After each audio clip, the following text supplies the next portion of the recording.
हे सद्गुरू गजानन महाराज यांच्याविषयी आपण आणखी माहिती पाहणार आहोत. भर दुपारचे रखरखीत ऊन, पक्षी सुद्धा सावली धरून बसलेले. अशा वेळेला एक योगी संन्याशी कुणातरी मोठ्याच्या घरच्या टाकलेल्या उष्ट्या पत्रावळीतून भाताची शिते वेचून खात होता. जणू काही अन्न हे पूर्ण ब्रह्म हेच तो सगळ्या जगताला प्रत्यक्ष कृतीतून दाखवत होता. हाच तो त्या योग्याचा प्रकट दिन होता. इथून आपणाला गजानन महाराजांच्या ग्रंथामध्ये माहिती मिळते. मात्र त्यापूर्वीची माहिती बघण्यासाठी कैलासवासी तुकाराम नांगलकर यांच्या पोथीतून माहिती शोधावी लागेल. त्यांच्या पोथीमध्ये तत्पूर्वीची माहिती मिळते. बुलढाणा जिल्ह्यातील मोताळा शेजारी थळ नावाचे गाव, तेथील भवानी राम यांच्या पोटी एक पुत्र जन्माला आला. आई वडिलांनी त्यांचे नाव गणोबा असे ठेवले. लहानपणापासूनच सर्व संग परित्याग याची लक्षणे त्यांच्याकडे होतीच.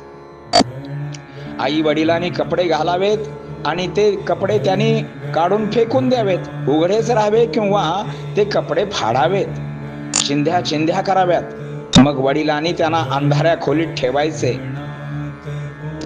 त्यांना ठेवून ते बाहेर अंगणात आले, तोच गणोबा अंगणात दिसायचा. म्हणून पुन्हा अंधाऱ्या खोलीमध्ये जावे तर तिथे तिरक्या नजरेने वडिलांच्याकडे बघत असलेला गणोबा अंधारातही दिसायचा.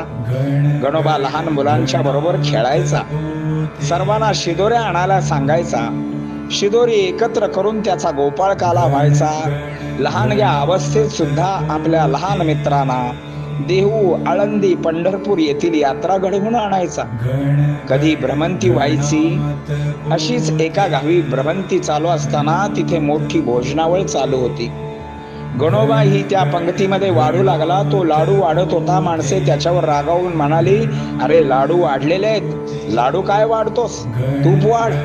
मात्र तूप शिल्लक नव्हते. गजानन महाराज तेथील शेजारी असणाऱ्या विहिरीच्या काठावर गेले आणि गंगेला प्रार्थना केली, हे गंगे, आम्हाला तूप दे. आणि अहो आश्चर्यम, एका क्षणात ती विहीर तुपाने भरून गेली. खाणारे कंटाळले. पुन्हा पूर्ववत गंगेला विनंती केली. पुन्हा त्या विहिरीमध्ये पाणी दिसू लागले. आजही त्या विहिरीला ईश्वर बावडी म्हणून संबोधले जाते. अशाच भ्रमंतीमध्ये रामभाऊ नावाचा एक शेतकरी आपल्या शेतामध्ये नांगरत होता. विचित्र अवस्थेमध्ये या गजाननाला बघितल्यावर बैले बुजली आणि धावू लागली. नांगरायचे राहिले, बैले इकडे तिकडे धावू लागली म्हटल्यावर शेतकरी गणोबावर रागावला. बोलायचे तेही बोलला व नको तेही बोलला. शेवटी बैलांना शोधून कंटाळला व घरी आला. पाहतो तो काय, बैले दावणीवर बांधली होती. घरच्या माणसांनी सांगितले, एक लहान मुलगा आला होता, तो बैले बांधून गेला. आता मात्र शेतकऱ्याने कपाळावर हात मारून घेतला. बैलाला घेऊन तो पुन्हा रानात जातो. तो काय, संपूर्ण शेत नांगरलेले होते. आता मात्र शेतकऱ्याला पश्चाताप झाला. देव आला होता आणि मी त्याला अपमानित करून पाठवले याचा पश्चाताप झाला.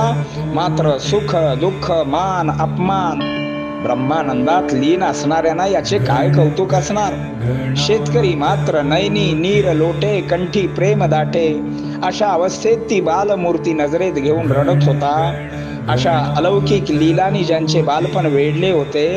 12 वर्षानंतर भवानी राम यांना एक कन्या झाली. तिचे नाव नुराई ठेवले. आता बहीण जन्माला आली, आता माया जन्माला आली. आता मला माया सोडली पाहिजे म्हणून घर सोडले. काही वर्षे तेथीलच मारुती मंदिरात राहिले आणि एक दिवस गाव ही वर्ज केले. भ्रमंती करत करत श्री गजानन महाराज अक्कलकोट येथे पहाटे पहाटे पोहोचले. अक्कलकोट स्वामी महाराजांनी गजानन महाराजांना प्रेमाने आलिंगन दिले आणि लगेचच म्हणाले, तू सिद्ध होणार आहेस.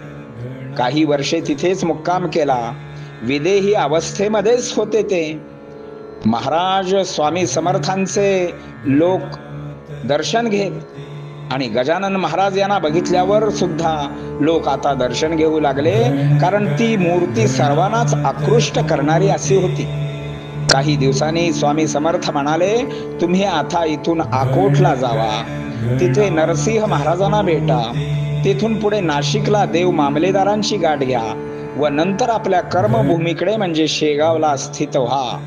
स्वामी समर्थांच्या आज्ञेप्रमाणे श्री गजानन महाराज अकोटला नरसिंह स्वामींच्याकडे आले. नरसिंह स्वामींनी प्रेमाने आलिंगन दिले. काही गुजगोष्टी झाल्या. नरसिंह स्वामी ज्या वेळेला ध्यानाला बसत असत त्यावेळेला गुहेच्या बाहेर गजानन महाराज गण गण गणात बोते, गण गण गणात बोते असे म्हणत देहातीत होऊन जात असत. मी आता 1 वर्षाने देह ठेवणार असे अकोटच्या नरसिंह महाराजांनी सांगितल्यानंतर श्री गजानन महाराज 1 वर्ष तिथेच राहिले. सांगितल्याप्रमाणे अकोटच्या महाराजांनी 1 वर्षाने देह ठेवला. क्रिया कर्म उरकून श्री महाराज नाशिकला देव मामलेदारांच्याकडे आले. देव मामलेदार यांनी त्यांना आलिंगन देऊन स्वागत केले.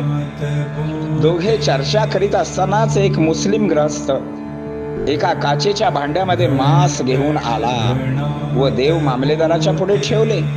मामलेदार यांनी त्या मुस्लिमाकडे पाहिल्यावर म्हणाले, बरे झाले, फुले आणि तुळशी आमच्या पूजेसाठी आणलेस, आमचे काम केलेस तू. एका क्षणात त्या मांसाचे हार फुले तुळशी झाले. असेच होते. योग्यांची इच्छा होणे हे कार्य होण्याचे कारण असते. असो, सन 1828 साली श्री महाराज शेगावला आले. इथून पुढे दास गणू विरचित गजानन विजय ग्रंथामध्ये आपणाला सर्व माहिती प्राप्त होते. दिगंबर अवस्थेमध्ये पत्रावळीमध्ये भाताची सिते खाणारे हे परब्रह्म बंकटलाल अग्रवाल व दामोदर पंत कुलकर्णी यांनी त्यांना पाहिले. 6 फूट उंचीचा हा संन्याशी, गोरा पान, रापलेला वर्ण, गुडघ्यापर्यंतचे हात, त्यांच्याकडे हे दोघे पाहतच राहिले. त्यांच्याकडे काहीतरी वेगळे आहे हे जाणवले. योगी गजानन महाराज उष्ट्या पत्रावळीतील शिते खात होते. या दोघा सज्जनांना खूप वाईट वाटले. त्यांनी त्या योग्याची परवानगी काढली व ताजे अन्न दिले.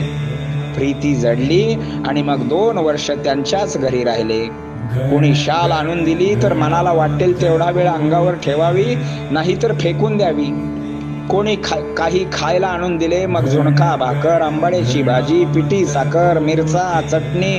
भक्त देतील ते कधी हावरटासारखे खावे, इतके खावे, इतके खावे, तर कधी 4-4 दिवस उपाशीच राहावे. अंगावर कपडे नाही. दिगंबर अवस्थेमध्ये असणारा हा योगी 32 वर्षे शेगावमध्ये राहिला. अनेक भक्तांचा उद्धार केला. अनेक भक्तांना सरमार्गाला लावले.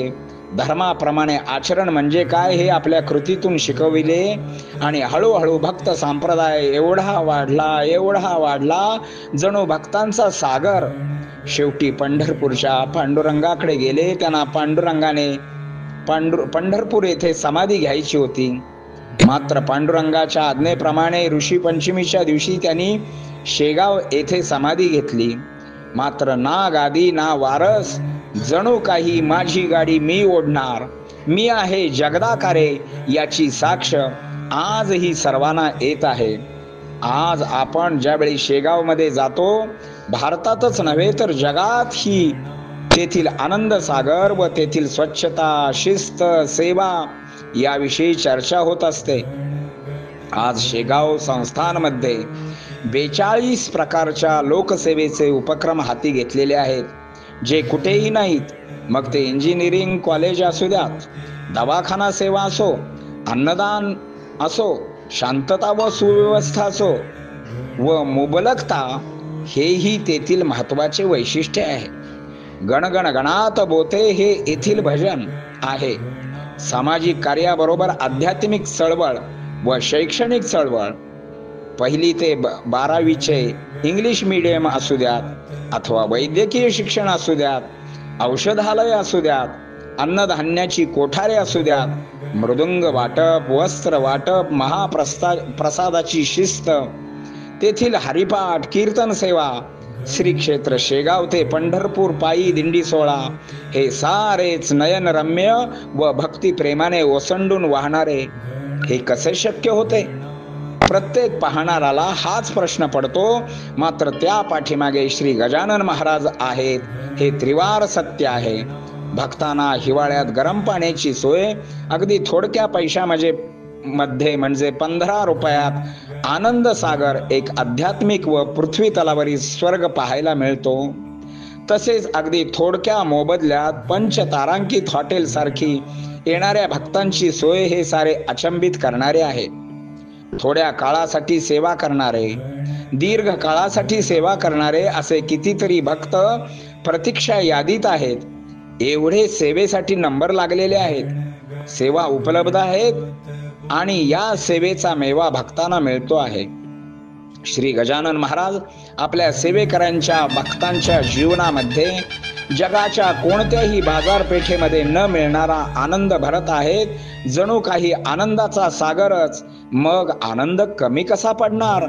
आनंदाचे डोही आनंद तरंग हे तुकारामांनी म्हटलेले त्रिवार सत्य आपल्याला येथे पाहायला मिळते. सेवा हीच साधना. हे गजानन महाराजांच्या कृपेने सुरू राहिलेले कार्य. 11,000 लोक सेवेच्या प्रतीक्षेत आहेत. त्यांना सेवा मिळते. ते जाताना मोठ्या भक्तिभावनेने मिळालेले श्रीफळ मस्तकी लावून आनंदाने निघून जातात. ही भक्तांची व भक्तीची उत्तम पायरी सेवेने आपोआप प्राप्त होत असते. गण गण गणात बोते, गण गण गणात बोते, गण गण गणात बोते. यशवंत हो, जयवंत हो, यशवंत हो, जयवंत हो, यशवंत हो, जयवंत हो.